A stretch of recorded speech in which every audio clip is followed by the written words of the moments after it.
Oi, gente linda. Esse é o canal Mania de Livro. Eu sou Sidney Grassman. E se você está dando uma passadinha por aí, por favor, deixe o seu like, isso me ajuda muito. Hoje é o dia de falarmos sobre os 10 livros que eu mais gostei em 2023. Aqueles que eu considerei assim as melhores leituras, as experiências que foram mais válidas, lembrando sempre que essa é apenas a opinião de uma pessoa, outras pessoas provavelmente construiriam listas bem diferentes. 2023 foi um ano rico em leituras, não tanto quanto eu gostaria, mas foi, eu li bastante. Cuidei um pouco de outros interesses e também trabalhei bastante, mas dediquei bastante tempo à leitura. Acho que em 2024 eu vou ler ainda mais, né? Mas a gente não sabe, o futuro é sempre incerto, mas a minha ideia é ler ainda mais. E eu tive menos decepções esse ano, decepções literárias, assim. Foram poucos os livros que eu fechei e falei, não gostei, não foi válido. Eu só consigo lembrar mesmo do Maisie Dobbs, que foi um livro que realmente eu não curti. Mas, tirando o Maisie Dobbs, foi inclusive bem difícil, gente, selecionar os 10 que eu mais gostei. Foi difícil, porque foram tantos livros que eu curti, foram tantas leituras que eu considerei proveitosas, que acabou se tornando até mesmo meio complicado selecionar os 10. Mas aqui estão eles. Eu dei o 10º lugar, não poderia deixar de citar As Benevolentes, do Jonathan Littell. Isso tem uma resenhazinha que está solta por aí, né? Quem quiser dar uma olhadinha, foi ali por abril ou maio. Foi um livro que eu levei 2 meses para ler, comecei no dia 4 de janeiro e encerrei no início de março, 1º ou 2 de março. Não foi uma leitura simples. Foi um livro, quanto mais eu penso no assunto, foi um livro que transcendeu bastante essa ideia dual que a gente tem do gostei versus não gostei. Eu acho que esse livro transcende, ele está um pouco acima disso. Ele é mais assim uma experiência que você considera inesquecível, que não tem a ver com gostar ou não gostar, e que tem mais a ver assim com um grau de maturação que você, como leitor, atingiu. Eu senti isso quando eu concluí, e eu concluí e pensei que bom que eu li esse livro, né? Não foi uma leitura fácil, muito menos simples, não foi, né? Foi uma leitura até bastante complexa. Como ponto fraco, eu citaria que ele se arrasta demais, é inevitável. Um calhamaço tem 907 páginas, inevitavelmente vai se arrastar demais. É uma fonte que não é das mais confortáveis, mas isso não tem a ver com o livro, tem mais a ver com a editora. E ele utiliza muitos termos alemães que as pessoas, na maioria das vezes, não conhecem, até porque são termos do período nazista. É um livro sobre o nazismo, sobre os nazistas. É um livro em que o narrador, na primeira pessoa, Max, ele é um nazista. Então ele é uma pessoa, adivinha quem já está por aqui futricando, dá oi pro pessoal e cai fora. Ele até esqueci o que eu estava falando. Ah, sim, é um narrador na primeira pessoa, Max. Max é nazista e ele vai nos contar com minúcias, com riquezas de detalhes, com uma crueza que assusta um pouco o leitor comum. Ele vai nos contar todos os detalhes do que ele fazia no seu, entre aspas, trabalho como soldado nazista, né? Horrores, assim. Então é um livro que exige estômago forte, coragem, tudo isso eu tenho.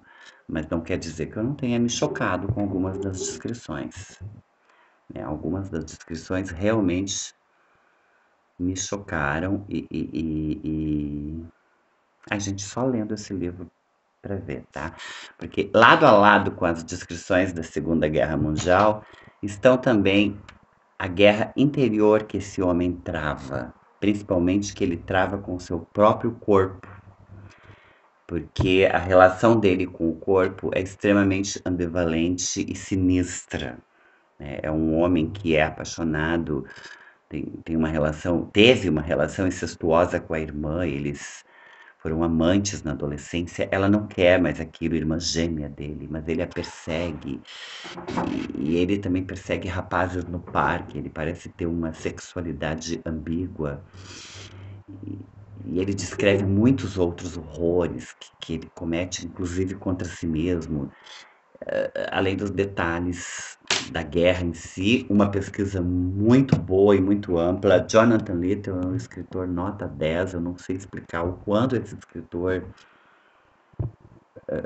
fez um trabalho maravilhoso em As Benevolentes, então esse livro aqui precisaria ser citado. Esse aqui talvez surpreenda algumas pessoas, porque isso aqui é um graphic novel, é uma história em quadrinhos.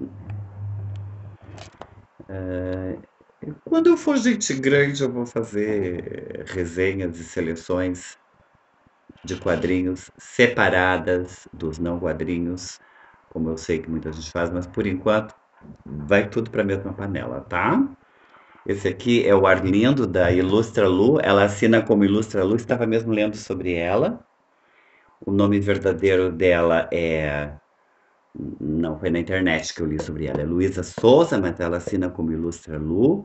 Ela tem uma gata chamada Goiaba, ela é uma fofa, ela é do Rio Grande do Norte. Essa história aqui, o Arlindo, ele se passa no Rio Grande do Norte, numa cidadezinha bem pequenininha do Rio Grande do Norte, né? E olha aqui, gente, mostrando os hábitos do início do século, né? Por exemplo, a visita na locadora, o MSN, o Orkut, as primeiras redes sociais, a popularização do computador, né? E fala sobre o Arlindo, que é um menino muito querido, muito fofo, mas que era, era muito hostilizado pelo pai, porque o pai percebia a homossexualidade do Arlindo, então ele era muito hostilizado pelo pai. Vai falar muito sobre isso, o bullying que ele sofria na escola, os amigos que não eram tão amigos assim, os poucos amigos que ficaram ao lado dele, a mãe que se dividia, porque ela não sabia muito bem como lidar com aquela criança, ele já não era criança, um adolescente, mas ele sempre se manteve a sua integridade, a sua dignidade, mas também defendia o que ele era, né, que deve ter sido difícil para ele. É toda uma experiência brilhante, contada com muito respeito, com muita delicadeza pela Ilustra Lu. Até onde eu sei, esse é o único livro dela. Ele é um livro que me comoveu bastante, porque apesar dela não estar, porque ela é uma menina, né? Ela não está exatamente no espaço de fala dela, mas ela falou com respeito, com propriedade, com delicadeza. Então, eu acho que o fato dela não estar no espaço de fala dela é irrelevante. Os traços, a escolha das cores, ela só usa essas cores, ó. Amarelo, rosa. Eu acho que só amarelo e rosa. Tá? E tons mais neutros, como cinza, preto e branco. Traços maravilhosos e assim, só lendo também, tá? É uma história muito bem escrita, muito bem amarradinha, sem nenhuma ponta solta e eu adorei. Dei o 8º lugar para O Senhor das Moscas, do William Golding. É um romance maravilhoso. Isso foi Prêmio Nobel de Literatura em 1983, literatura inglesa. O William Golding é o autor da famosa frase os homens estão para o mal, como a abelha está para o mel. Isso por causa dos traumas que ele adquiriu por causa dos horrores que ele assistiu na Segunda Guerra Mundial, ele perdeu a confiança na humanidade. Dá para entender, né? Então aqui ele faz uma metáfora sobre isso. Ele cria uma ilhazinha no Pacífico que abriga algumas crianças que lá caíram durante a evacuação de Londres, que foi uma história que realmente aconteceu durante a Segunda Guerra Mundial. Eles retiraram as crianças de Londres, as levaram para longe, Outros livros também falam sobre isso, é um episódio muito triste, numa tentativa de salvar as crianças, elas ficaram separadas dos seus pais. O aviãozinho que conduzia as crianças caiu em uma ilha, o piloto não sobreviveu, e as crianças criaram uma espécie de comunidade na ilha onde o mal prevalecia. Os mais fracos eram manipulados e maltratados pelos mais fortes. Nós temos aqui uma forte batalha entre a justiça e o horror da maldade, representadas, essas duas dualidades representadas por dois meninos diferentes. É um livro maravilhoso, mas um pouco assustador.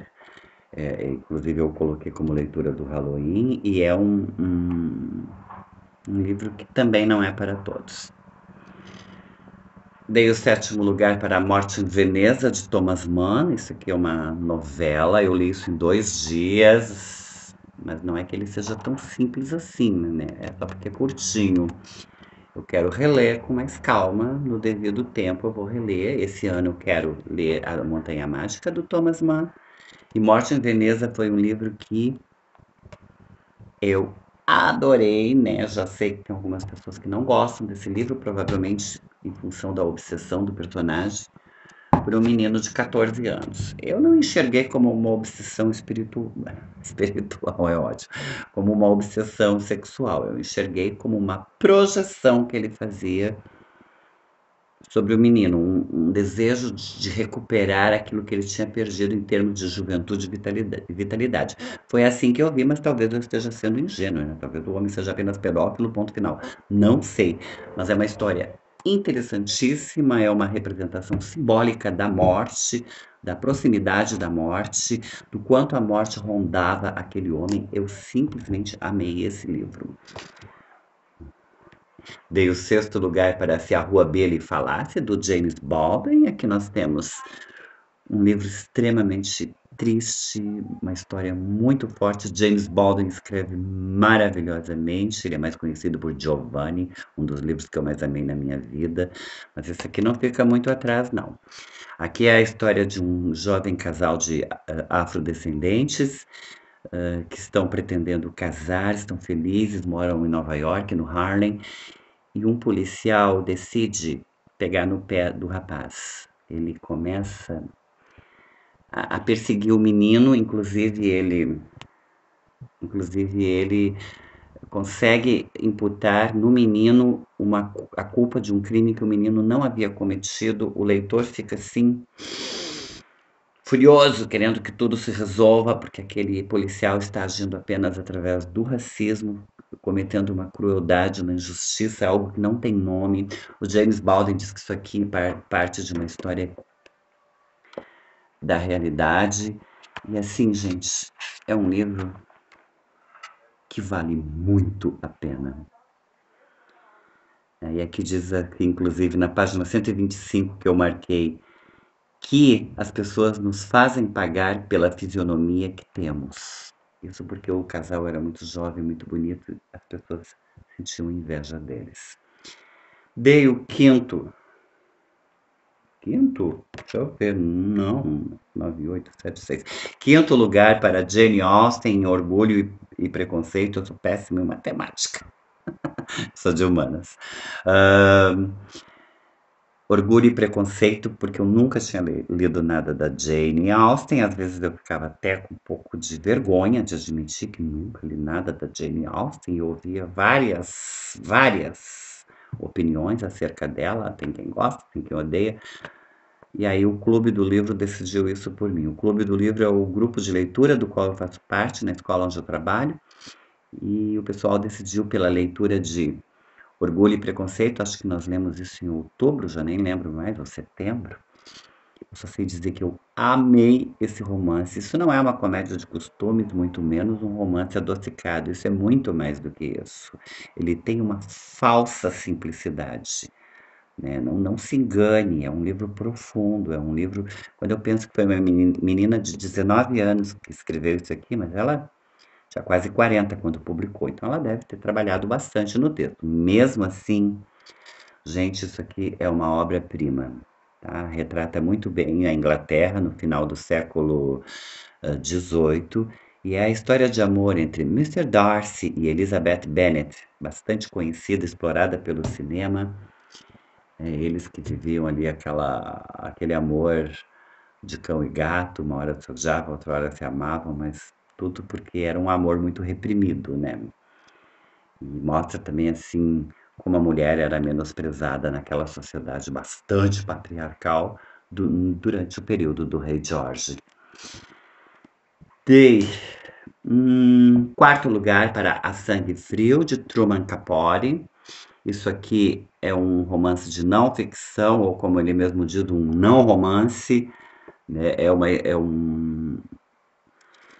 uma narrativa jornalística transformada em literariedade. São fatos, né? Um fato policial, alguma coisa que realmente aconteceu. O assassinato de uma família, hum, assassinada por esses dois anjinhos. Aqui está a família, se eu não me engano, é a família Clutter.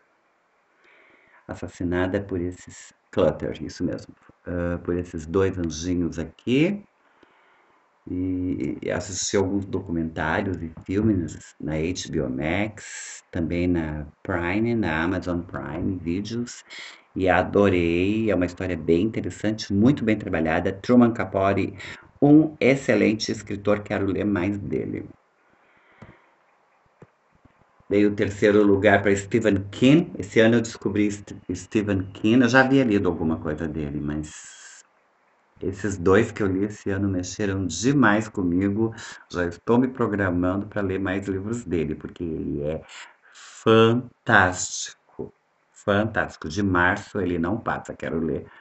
Eu estou com muita coisa para ler. Esse é o problema. Mas ele é. Não sabia que ele era tão maravilhoso. Na minha cabeça, ele era assim um escritor mercantilista que escrevia livrinhos enlatados com o objetivo único de vender, e não é, gente. Ele é um escritor genial, incrível, incrível mesmo. Além de tudo, ele tem bom humor. Ele é um escritor. Todo mundo teria que ter o direito, vou usar a palavra direito, de ler o Stephen King. Escuridão Total Sem Estrelas foi o terceiro lugar. Aqui nós temos 4 histórias, são chamadas de contos, mas as duas primeiras são bem longas. São bem longas. Eu até coloquei aqui que a primeira é 1922, tem um filme na Netflix dessa história, mas não gostei do filme. Ele tem 137 páginas, isso já é um pequeno romance. A segunda, Gigante do Volante, foi a que eu mais gostei, mas é uma história terrível sobre um estupro. Tem 113 páginas. A terceira é realmente um conto, Extensão Justa, foi a que eu menos gostei. É sobre. Essa é a única que tem elementos sobrenaturais. Um homem que faz um pacto com o demônio, é uma história que começa muito bem, mas eu não gostei do final. Mas isso dentro da minha opinião. A terceira é uma novela, tem 88 páginas, eu considero que isso é uma novela. É Um Bom Casamento. Gente, Um Bom Casamento é maravilhoso. A história de uma mulher que descobre que seu marido é um psicopata e como ela vai agir a partir dessa descoberta horrível. Dei o segundo lugar para A Redoma de Vidro, da Sylvia Plath. Ai, também, que autora fantástica. Como eu disse, foi um ano de descobertas incríveis. Jane Austen, Stephen King, Truman Capote, Sylvia Plath. Sylvia Plath, eu só conhecia o poema Cogumelos, que eu li quando eu era muito jovem, deveria ter uns 18 anos, eu acho. Talvez nem isso. E amei. Sabe quando você ama uma coisa e não sabe por que a ama, porque não entende bulhufas? Mas amei. Passei a minha vida inteira estudando cogumelos. Hoje eu tenho uma interpretação um pouco melhor do que a que eu fiz aos 18, até porque aos 18 eu não fiz interpretação nenhuma, eu apenas amei. A redoma, a redoma é o seu, a redoma de vidro é o seu único romance, ele é bastante autobiográfico. Isso aqui é o anúncio de uma tragédia, né? A personagem Esther, que na verdade é a própria Sylvia, planeja o tempo todo o seu suicídio, coisa que Sylvia realmente faz em 1963, quando ela tinha apenas 30 anos. É um livro que dispara gatilhos, não é um livro para todos, mas é um livro maravilhoso. E o primeiro lugar eu dei para Misery, também do Stephen King.